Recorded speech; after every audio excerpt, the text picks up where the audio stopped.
February 19th. The Soviets continue their advance in Finland. Their powerful offensive with modern armored units and air support is destroying the battered Finnish army.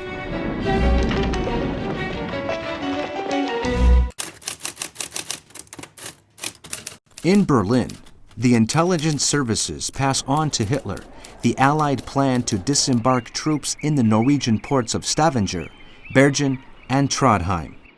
The Nazi leader orders the plans to occupy the Nordic countries to be finalized at the headquarters of Zosen, on the outskirts of the city.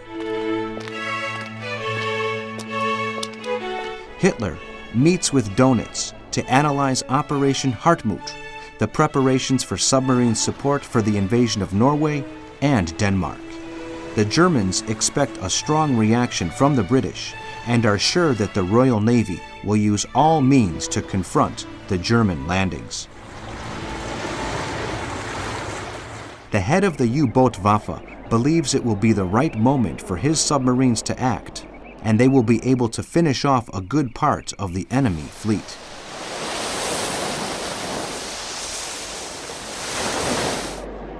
The race has begun to occupy Norway between the British and French on one side and the Germans on the other. The strategic situation of the country has not been overlooked by Hitler, while the British seek to place a stranglehold on the Third Reich and destroy the Nazi leader's ambitions in the West. In the Battle of the Atlantic, U-23, commanded by Otto Kretschmer, torpedoes and sinks the British merchant ship Tiverton. Tuesday, February 20th. Finland is virtually defeated. In these circumstances, Stalin is prepared to let peace talks take place, as long as his conditions are accepted. In Germany, Erich Raeder, the head of the Kriegsmarine, orders the surface ships involved in Operation Nordmark to return to their bases as they are required in other areas and have not achieved success in their mission. U-54, commanded by Günter Kuchmann, has disappeared in the North Atlantic for unknown reasons, with the loss of its 41 crew members.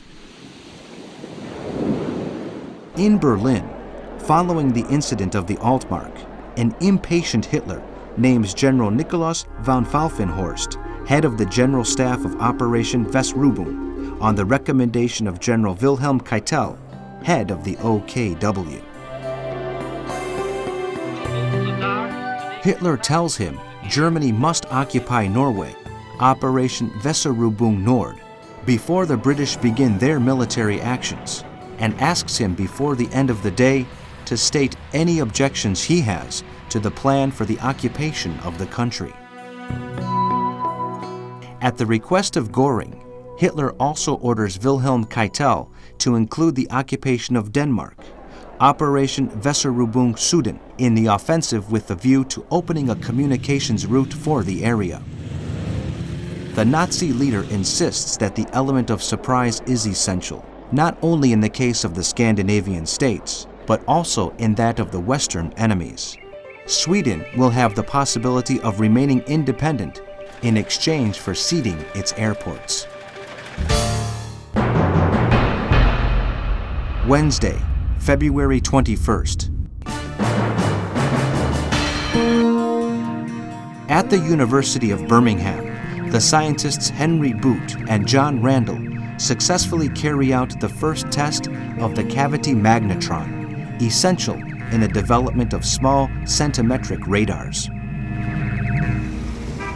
In Berlin, Richard Glucks, head inspector of the concentration camps, informs Reichsfuhrer Heinrich Himmler that they are now finishing work on the camp at Auschwitz, 60 kilometers to the west of Krakow. In principle, it is meant to be a quarantine and punishment center for the Polish population. Kitty Schmidt, the owner of one of Berlin's most famous brothels, known as Salon Kitty, who was arrested by the Gestapo in 1939, trying to escape from the country and forced to collaborate with the Nazi regime, visits with Walter Schellenberg, head of German counter-espionage, a group of attractive young female agents of the Gestapo who are training in the art of seduction. These women will work as prostitutes in her establishment, attending the usual clients who are often foreign diplomats and important people in the Third Reich. Reinhard Heydrich, head of the Reich Main Security Office, has planned renovation of the building, installing hundreds of hidden microphones and cameras. The Battle of the Atlantic claims 2 new victims. U-50, commanded by Max Hermann Bauer, sinks the Dutch merchant ship Tara, and torpedoes fired from U-57, captained by Klaus Korth, hit the British ship Loch Maddie. Thursday, February 22nd. Hitler orders that both the production of new fighter planes and the state-of-the-art weaponry be limited to projects that are guaranteed to be up and running within a year. Other research projects are to be suspended due to a lack of money.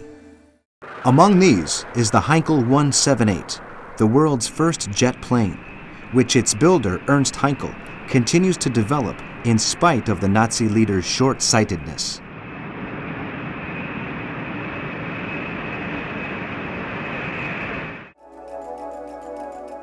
In the Sea War, the British Admiralty has situated in the area of Dogger Bank in the North Sea a network of boats that appear to be engaged in fishing, but in reality are spying on the German coasts and its maritime traffic.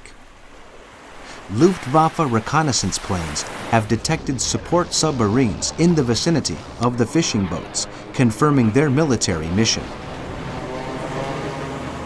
The Kriegsmarine sets in motion Operation Wikinger to neutralize them.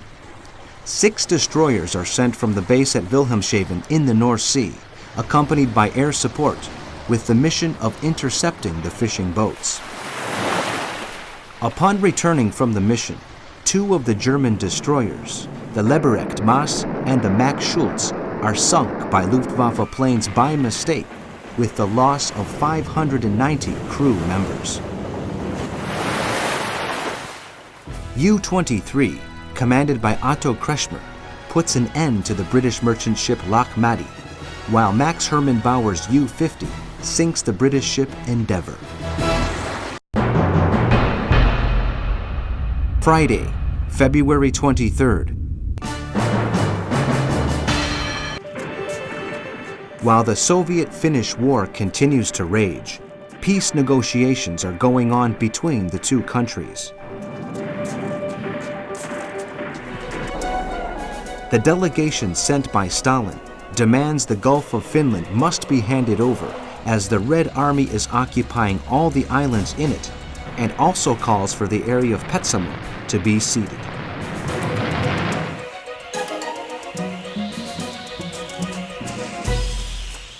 However, Finnish troops have scored a victory, surrounding the Soviet 34th Tank Brigade close to Lake Ladoga, and forcing them to live off the little they receive from airlifts.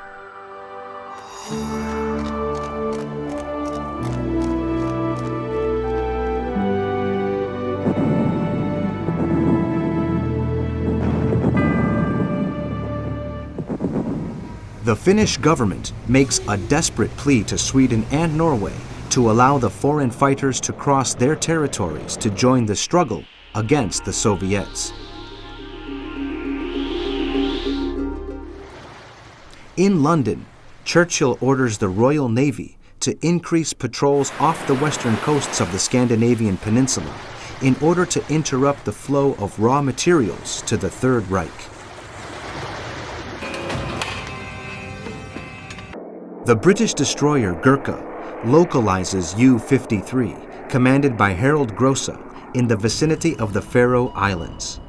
Following a chase, in which the British ship uses depth charges, the German submarine is sunk with the loss of 42 men on board.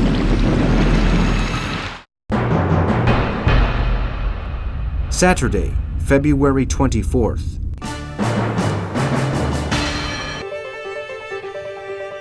In Berlin, at a meeting of the OKW, High Command of the Armed Forces, General Franz Halder, in accordance with the wishes of the Nazi leader, orders the incorporation into the plans for the invasion of the West, Case Yellow, Fall Gelb, the modifications suggested by General Erich von Manstein, attacking through the Ardennes.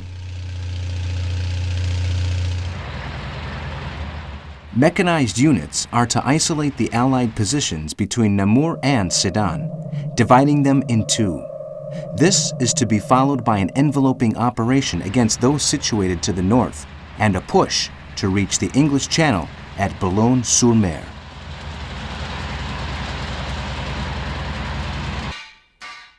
Hitler names Dr. Fritz Todt the new Inspector General for the 4-year plan, with the same powers as Hermann Göring. The head of the Todt organization has been occupying the post of Inspector General of German roads.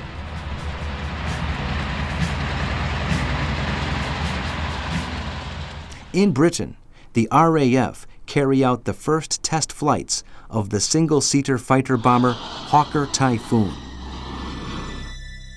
Engine faults and structural problems in the tail are discovered, and the new plane is slow taking off, which caused doubts about its manufacture in the Air Force High Command.